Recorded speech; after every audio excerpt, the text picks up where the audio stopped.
बिस्मिल्लाहिर्रहमानिर्रहीम। अस्सलाम वालेकुम। आज हम मेथोट्रेक्सेट करेंगे। ये कैंसर कीमोथेरेपी का एक टॉपिक है और इसको हम मेनिक एब्सेंस से ही कवर करेंगे। तो मेथोट्रेक्सेट स्टार्ट करते हैं। ये एक एंटी मेटाबोलाइट है, ठीक है, और ये हमारे पास डाई हाइड्रोफोलेट रिडक्टेज इनहिबिटर होता है। ये डाई हाइड्रोफोलेट को टेट्रा हाइड्रोफोलेट में कन्वर्ट नहीं करेगा, उसकी वजह से थायमिडाइलेट नहीं बनेगा। जो हमारे पास टीएमपी न्यूक्लियोटाइड्स हैं वो नहीं बनेंगी, और जाहिर है जब ये न्यूक्लियोटाइड्स नहीं बनेंगी थायमिन मोनोफॉस्फेट, तो हमारे पास न्यूक्लिक एसिड सिंथेसिस इनहिबिट हो जाएगी। इससे हमें पता चल रहा है कि हमें, क्योंकि ये न्यूक्लिक एसिड के लिए चाहिए होती हैं, तो न्यूक्लिक एसिड सिंथेसिस और ये सारा प्रोसेस हमें कहाँ चाहिए होता है, जब हमें एस फेज के अंदर एप्लीकेशन की ज़रूरत होती है ऑफ द डीएनए, तो हम कहेंगे कि मेथोट्रेक्सेट एस फेज के ऊपर वर्क करता है। इसके अलावा आपको पता है कि एक डीएनए है, उसमें बेसिस हैं, बेसिस ने एमआरएनए बनाना है, फिर उसने प्रोटीन बनानी है, अमाइनो एसिड्स बनाने हैं, अमाइनो एसिड्स के बाद प्रोटीन बनानी है। तो जब न्यूक्लिक एसिड ही नहीं होगा, जब डीएनए ही नहीं रेप्लिकेट हो रहा होगा, तो अमाइनो एसिड्स भी नहीं होंगे। सो ऑल टुगेदर हम कहेंगे न्यूक्लिक एसिड और प्रोटीन सिंथेसिस दोनों इनहिबिट करता है मेथोट्रेक्सेट।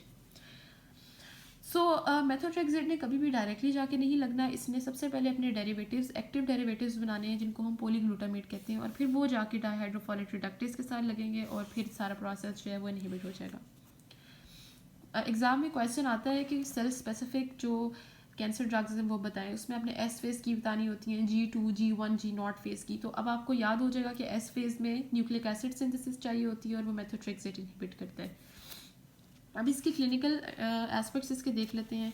हमारे पास एक ये बहुत कॉमनली यूज़ होता है ये वाला mnemonic PCR bell. PCR polymerase chain reaction से आपको याद हो जाएगा, और बेल फ्रॉम बेल।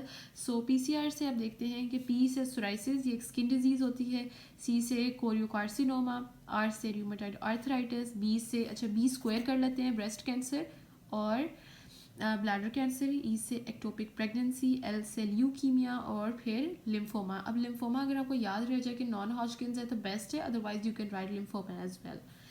फिर इसके एडवर्स इफेक्ट्स पे आ जाते हैं। तो आपको मैं एक चीज़ बता देती हूँ कि आपने जितने भी आपको ये नज़र आएंगे कैंसर ड्रग्स, इसमें 3 तो बहुत कॉमन है, 3 आप हर जगह पे लिख सकते हैं। एक जीआईटी स्ट्रेस, जीआईटी इरिटेशन, एक माइलोसुप्रेशन जिसको बोन मैरो सुप्रेशन कहते हैं, और तीसरी चीज़ एलोपेशिया।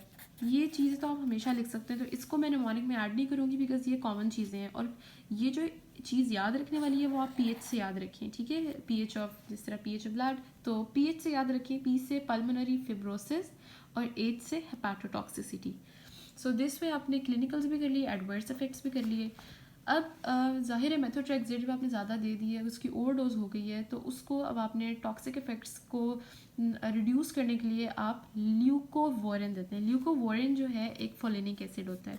फोलिनिक एसिड कब बनता है? जब फॉलिक एसिड रिड्यूस हो जाता है तो फोलिनिक एसिड होता है, इसको ल्यूकोवोरिन कहते हैं। और ये जब आप देंगे तो you are actually rescuing the cell from the toxic effect of methotrexate, so you call it leucovorin rescue।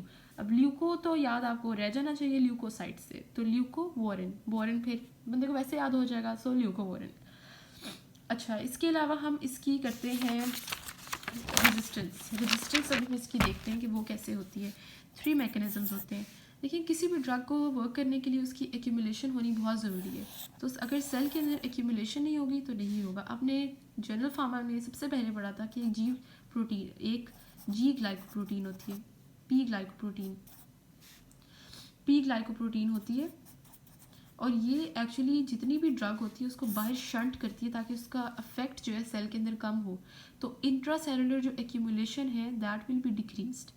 या फिर और क्या हो सकता है कि हमारा जो डाईहाइड्रोफोलेट रिडक्टेज है इसी की सेंसिटिविटी चेंज हो जाए और ये कम रिस्पॉन्सिव हो जाए टू मेथोट्रेक्सेट। तो सेकंड रेजिस्टेंस का ये मैकेनिज्म है। और थर्ड है कि जो मेथोट्रेक्सेट पॉलीग्लूटामेट रेजिड्यूज में बन रहे थे वो बने ही ना।